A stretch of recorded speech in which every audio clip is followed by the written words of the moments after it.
नमस्कार। आप देख रहे हैं वावा न्यूज का अपराधनामा।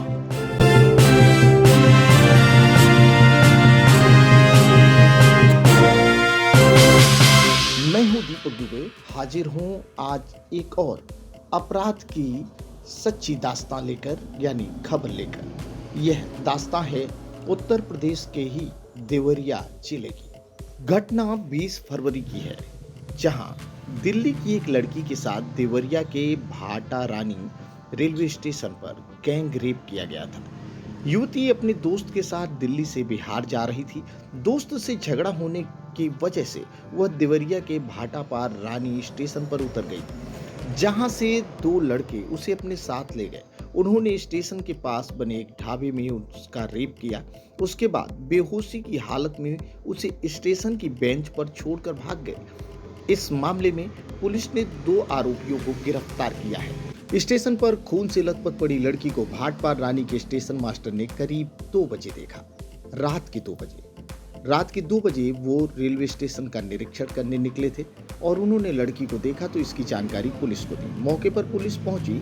पुलिस ने बातचीत करने की कोशिश की, लेकिन लड़की बेहोश थी। करीब 3 बजे उसे गंभीर हालत में अस्पताल में भर्ती कराया गया, जहां से उसको इलाज के बाद मेडिकल कॉलेज रेफर कर दिया गया। आइए जानते हैं कि इलाज करने वाले डॉक्टर्स ने क्या कहा। डॉक्टर संजय कुमार ने बताया, 20 फरवरी को मैं नाइट शिफ्ट में था। हम लोग बैठे हुए थे, तभी 2 सिपाही अस्पताल के अंदर आए। उन्होंने हम लोगों से स्ट्रेचर लेकर बाहर चलने के लिए कहा। हम लोग बाहर स्ट्रेचर लेकर गए। महिला पुलिस की टीम एक लड़की को लेकर आई हुई थी जो बेहोश थी। हम लोगों ने उसको स्ट्रेचर पर लिटाया।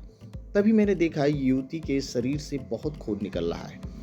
उसके शरीर पर बहुत कम कपड़े थे। उसकी हालत देखकर लग रहा था कि उसके साथ कुछ बहुत गलत हुआ है।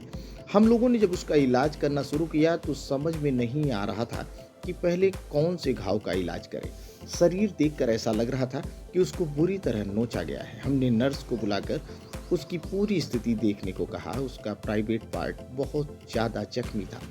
पुलिस का कहना था कि इसके साथ 2 लोगों ने रेप किया है, लेकिन उसकी स्थिति देखकर लग रहा था कि युवती के साथ दरिंदगी में कई लोग शामिल होंगे। कम से कम 4 से 5 लोग तो होंगे ही।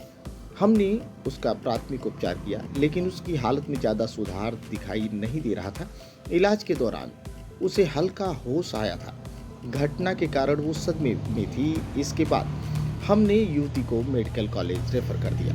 युवती के एक करीबी रिश्तेदार ने बताया कि पीड़िता 5 भाई बहनों में सबसे छोटी थी। काम की तलाश में पूरा परिवार बिहार से दिल्ली शिफ्ट हो गया था। ये लोग दिल्ली के मयूर विहार में रह रहे थे। परिवार की आर्थिक स्थिति बहुत अच्छी नहीं थी। पीड़िता की उम्र लगभग 19 साल है। वो 9वीं क्लास तक पढ़ी है। परिवार के लोग एक रिश्तेदारी के कार्यक्रम में शामिल होने पहले ही बिहार जा चुके थे। पीड़िता 20 फरवरी को दिल्ली से बिहार जा रही थी। पीड़िता के परिजन नौकरी करके किसी तरह अपना घर चला रहे हैं। उनके लिए इसका इलाज कराना आसान नहीं है। उन्होंने बताया, ये आगे पढ़ना चाहती थी, लेकिन पैसों के कारण उसकी पढ़ाई छूट गई। परिवार के लिए यह समय बहुत कठिन है। इसकी माँ भी बहुत परेशान रहती है।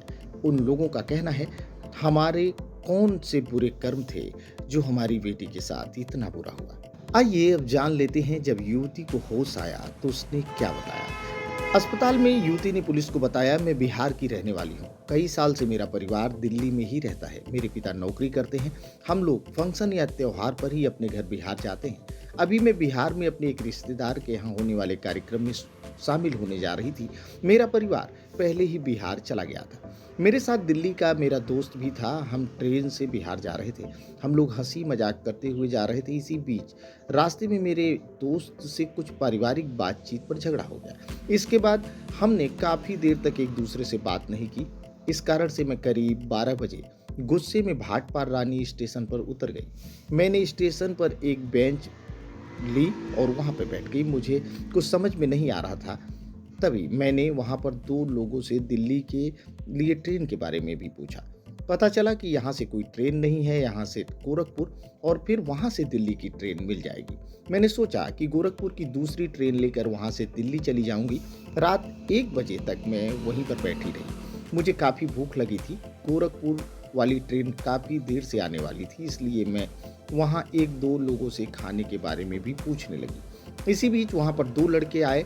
मैं वहाँ यात्रियों से बात कर रही थी तो वो लड़के बीच में ही बोल पड़े कि बाहर ढाबे पर अच्छा खाना मिलता है। मुझे लगा कि वे दोनों भी यात्री ही होंगे, इसलिए मैं उनके साथ खाना खाने के लिए चल दी। वे मुझे स्टेशन से बाहर ले गए और वहाँ एक ढाबे की तरफ चलने के लिए कहने लगे। पहले तो मैं थोड़ी देर डरी, फिर मुझे लगा कि इन्हें भी खाना खाना होगा, इसलिए मैं साथ चली गई। जैसे ही मैं वहाँ पहुँची तो उन लोगों ने मुझे धमकाकर ढाबे के अंदर बंद कर दिया। मैंने विरोध किया तो वो मुझे पीटने लगे। एक ने मेरा मुंह दबा दिया, उन्होंने मेरा मोबाइल और पर्स छीन लिया। इसके बाद दोनों ने मेरा मुंह बांधकर मुझसे रेप किया। इस दौरान मैं बेहोश हो गई। इसके बाद मुझे कुछ नहीं पता चला कि मैं स्टेशन पर कब आई और बेंच पर कैसे पड़ी थी। अगर देखें तो यह कांड हमें दिल्ली के निर्भया कांड की याद दिलाता है। इतनी विभत्सता के साथ दरिंदगी की गई कि डॉक्टरों के भी होश उड़ गए। डॉक्टरों ने बताया ऑपरेशन करके 3 टाके लगाने पड़े। डॉक्टर का मानना है कि लड़की से बेहोशी की हालत में दरिंदगी की गई, इसलिए रेप करने वाले लोगों की संख्या क्या थी यह उसे भी सही तरीके से पता नहीं है। डॉक्टर संजय कुमार ने बताया कि लड़की ने अपने आप को बचाने के लिए अपनी पूरी कोशिश की। उसके शरीर पर कई जगह चोट और खरोच के निशान हैं जो ये बताते हैं कि उसकी आरोपियों से हाथापाई भी हुई थी। लड़की के साथ आरोपियों ने हैवानियत की सारी हदें पार की हैं। उसका इलाज अभी भी चल रहा है। हालत में सुधार है, लेकिन वो किसी से बात नहीं कर पा रही है। अभी वो कुछ खा पी भी नहीं पा रही है, उसे लिक्विड डाइट ही दी जा रही है। उसके साथ जो घटना हुई है उसे याद कर कर वह डर जाती है। वो अचानक से चिल्लाने लगती है, तेज तेज रोने लगती है।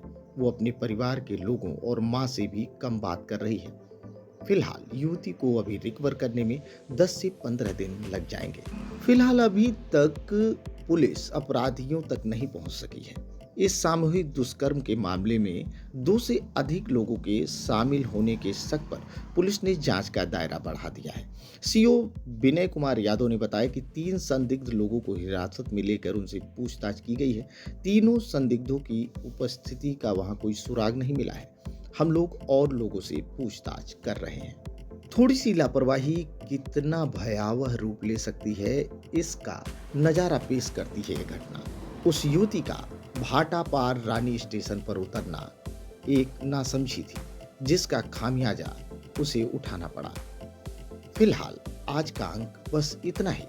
कल फिर आपसे एक नई खबर, एक नए अपराधनामे के साथ मुलाकात होगी।